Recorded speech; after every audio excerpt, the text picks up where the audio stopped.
Assalamualaikum warahmatullahi wabarakatuh. Perkenalkan, nama saya Surya Fajar. Saya perwakilan dari kelompok 2. Pada kesempatan kali ini saya beserta rekan-rekan kelompok 2 akan membahas materi yang berkenaan dengan mata kuliah audit pajak dengan judul Kasus Penggelapan Pajak dan Pencucian Uang pada PT Mutiara Virgo, KPP Pratama Jakarta. Berikut isi pembahasannya.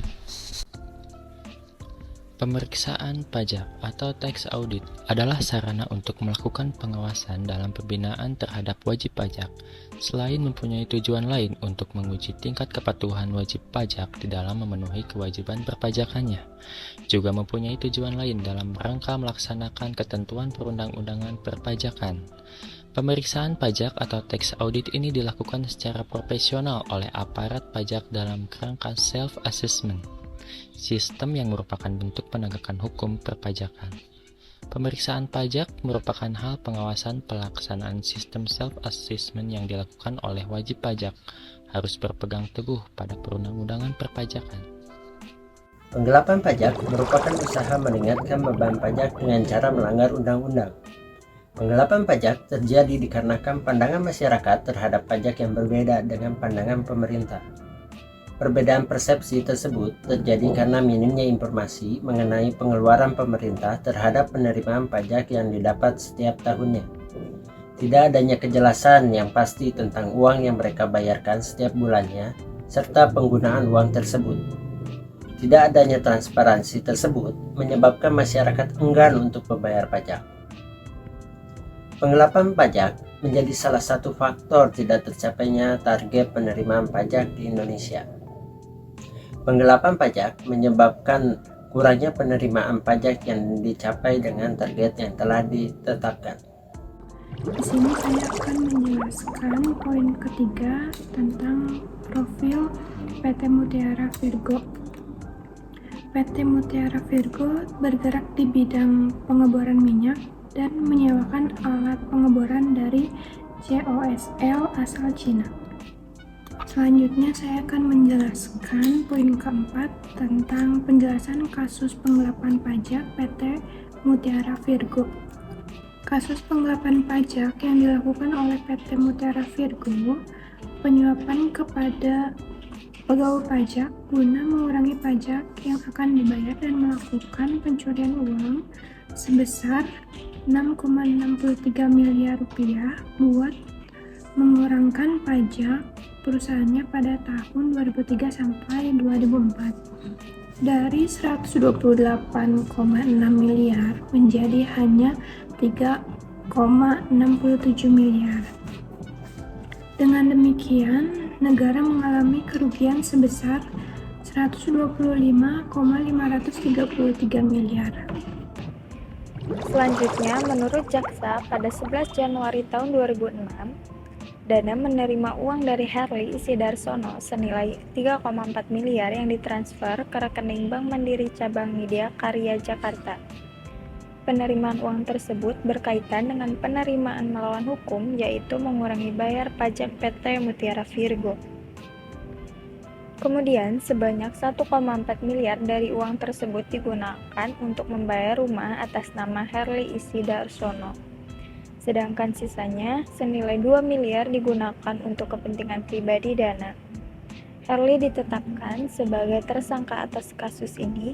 Atas bantuan para pegawai pajak tersebut, PT Mutiara Virgo hanya membayar pajak senilai 30 miliar dari nilai 128 miliar yang seharusnya. Adapun total uang yang dikucurkan PT Mutiara Virgo melalui direkturnya, Joni Basuki, kepada para pegawai pajak tersebut mencapai 20,8 miliar. Kejaksaan Agung pun menetapkan Joni Basuki sebagai tersangka atas kasus ini. Akan melanjutkan presentasi mengenai unsur delik tindak pidana gratifikasi dan peran.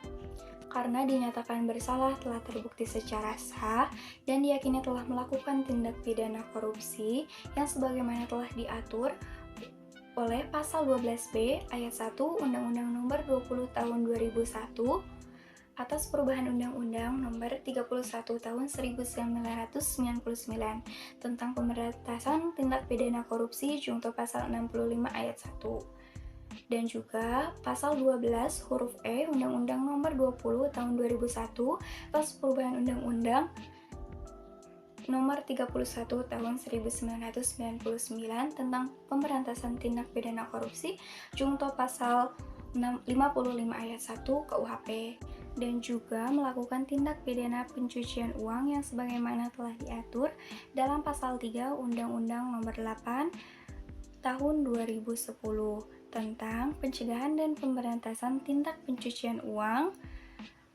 junto pasal 65 ayat 1 KUHP. Kemudian diperkuatnya dengan putusan Pengadilan Tinggi Jakarta nomor 2 PIT TPK 2013 PT DKI pada tanggal 28 Maret 2013 yang menjatuhkan hukuman penjara selama 10 tahun penjara dengan denda sebesar Rp300 dan subsidiar kurungan penjara selama 3 bulan. Selanjutnya, Mahkamah Agung pada tingkat kasasi mengadili sendiri dengan putusan nomor 1540K Pitsus 2013, Jungto nomor 2 PIT TPK 2013 PT DKI, Jungto nomor 35 Pitsus TPK 2012 PN Jakarta Pusat, dengan pada tanggal 12 Desember 2013 yang menjatuhkan hukuman penjara selama 13 tahun dengan denda sebesar Rp300 juta dengan subsidiar kurungan penjara selama 3 bulan.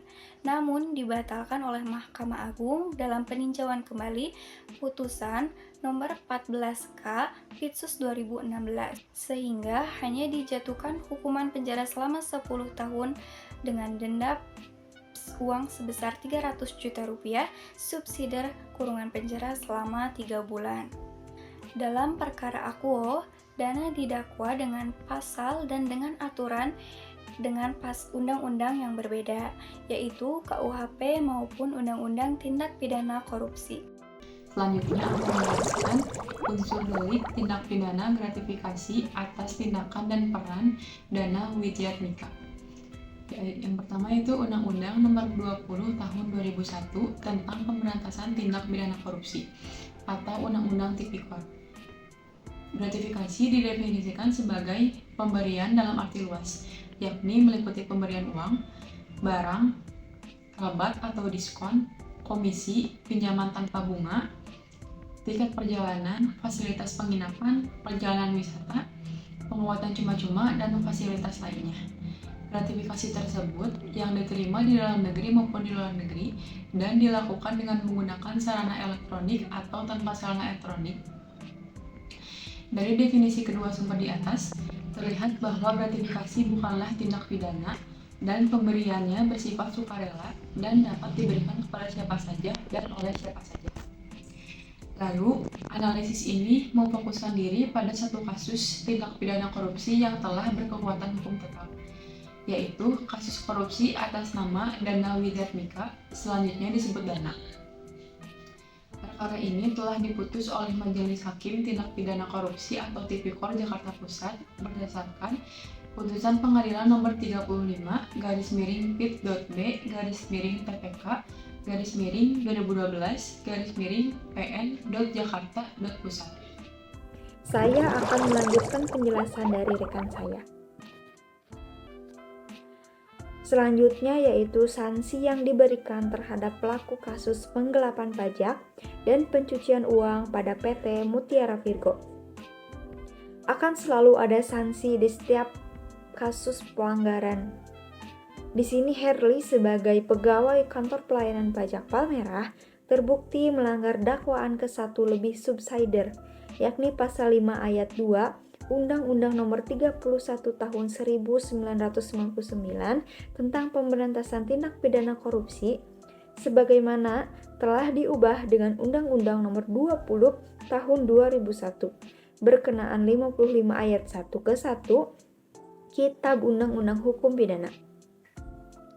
Selain itu, hakim menyatakan Herli terbukti melakukan tindak pidana pencucian uang dengan melanggar pasal 3 Undang-Undang Nomor 8 Tahun 2010 tentang pencegahan dan pemberantasan tindak pidana pencucian uang berkenaan pasal 65 ayat 1 KUHP pidana dan pasal 55 ayat 1 ke 1 KUHP pidana.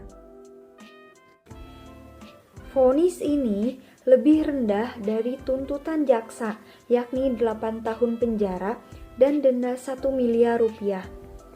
Mutiara Virgo telah menerima uang 6,63 miliar sebagai imbalan dari Direktur Utama PT. Selain menerima uang, Herli diduga melakukan pidana pencucian uang dengan cara menjual sebuah rumah di Jalan Pemuda Perumahan Taman Berdikari Sentosa, Rawamangun, Jakarta Timur. Herli dan Dana pada 23 Januari 2006 mendirikan PT serta membelanjakan uang yang diduga berasal tindak pidana korupsi dengan cara membeli sejumlah tanah dan properti. Dalam memutuskan perkara ini, majelis hakim juga mempertimbangkan hal-hal yang dianggap meringankan hukuman Herli. Sedangkan hal yang memberatkan, Herli tidak terus terang mengakui perbuatannya telah melakukan tindak pidana korupsi. Majelis Hakim Pengadilan Tindak Pidana Korupsi menjatuhkan vonis kepada mantan pegawai Kantor Pelayanan Pajak Palmerah tersebut, yaitu Herli Isdi Harsono, dengan hukuman penjara selama 6 tahun dan denda 500 juta rupiah. Subsider 6, bukan kurungan penjara. Dari pemaparan yang sudah dijelaskan teman-teman, kita dapat mengambil kesimpulan penggelapan pajak atau tax evasion adalah pengurangan pajak yang dilakukan dengan cara melanggar peraturan perpajakan seperti memberikan data palsu atau menyembunyikan data.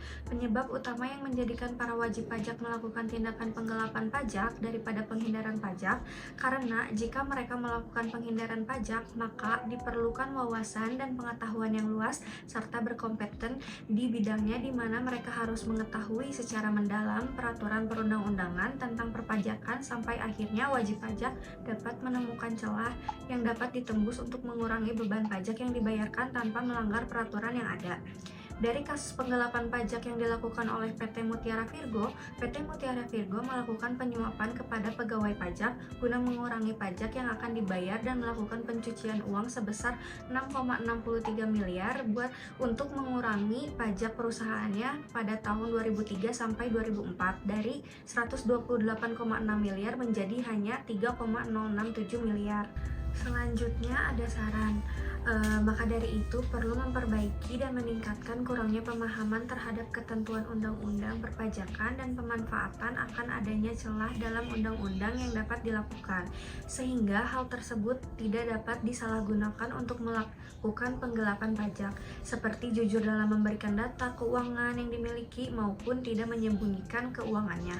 Jika wajib pajak mempunyai pemahaman yang baik tentang peraturan perpajakan, maka kemungkinan untuk melakukan tindakan penggelapan itu sangat kecil, sehingga perlu adanya pengawasan yang intensif dilakukan oleh aparat pajak untuk bisa mengkontrol perilaku wajib pajak dalam penerapan sistem self-assessment agar wajib pajak dapat menghindari tindakan penggelapan pajak. Sekian dari saya, terima kasih.